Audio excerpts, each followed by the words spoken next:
പാലക്കാട് കനത്ത മഴയിൽ വീട് തകർന്നു. കണ്ണമ്പ്ര കാരപ്പൊറ്റ പടിഞ്ഞാമുറിയിൽ ലക്ഷ്മണന്റെ വീടാണ് തകർന്നത്. ഓടിട്ട വീടിന്റെ ഒരു ഭാഗം തകർന്നു വീഴുകയായിരുന്നു.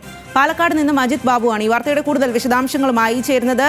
അജിത്, അവിടെ ഇപ്പോഴും മഴ തുടരുകയാണ്. ഇപ്പോൾ തകർന്ന വീട്ടിൽ പണികൾ നടക്കുന്നത് നേരത്തെ കണ്ടിരുന്നു. ഇപ്പോൾ അവിടെയുള്ള ആളുകളൊക്കെ സുരക്ഷിതരായി മാറി താമസിക്കുന്നുണ്ടോ?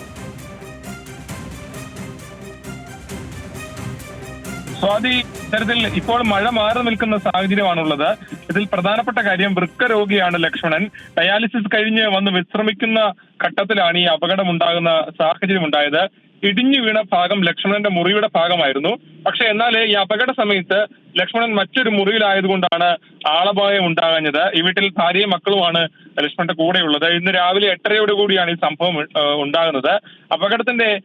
ഈ അപകടത്തിൽ ഓടിട്ട വീടിന്റെ ഒരു ഭാഗം ഇത്തരത്തിൽ തകർന്നു വീഴുന്ന സ്ഥിതിയാണ് നിലവിലുള്ളത്. ഈ ഇത്തരത്തിൽ സാഹചര്യങ്ങൾക്ക് പരിഗണിച്ച് നാട്ടുകാർ ഉൾപ്പെടെ എത്തി ഈ കാര്യങ്ങളൊക്കെ ക്രമീകരിച്ചു. ഇപ്പോൾ വീടിന്റെ ഒരു ഭാഗം ഏതാണ്ട് തകർന്ന പശ്ചാത്തലമായതുകൊണ്ട് തന്നെ ഇനി അവിടെ താമസിക്കുന്നത് സുരക്ഷിതമല്ല എന്നുൾപ്പെടെയുള്ള നിർദ്ദേശങ്ങൾ ഇതിനോടകം തന്നെ നൽകിയിട്ടുണ്ട്. അതുകൊണ്ട് തന്നെ അവർക്ക് മറ്റൊരു ക്രമീകരണം ഉൾപ്പെടെ ഏർപ്പെടുത്തേണ്ട രീതിയിലേക്കാണ് കാര്യങ്ങൾ. വലിയ അപകടമാണ് ഉണ്ടായത്. ആ അപകടത്തിൽ ഒരു മുറി പൂർണ്ണമായും ഇടിഞ്ഞു പോകുന്ന സ്ഥിതി ഉണ്ടായി. പക്ഷെ ആ മുറിയിൽ ആളുകൾ ഇല്ലാതിരുന്നത് കൊണ്ട് വലിയ അപകടം ഒഴിവാകുകയും ചെയ്തു.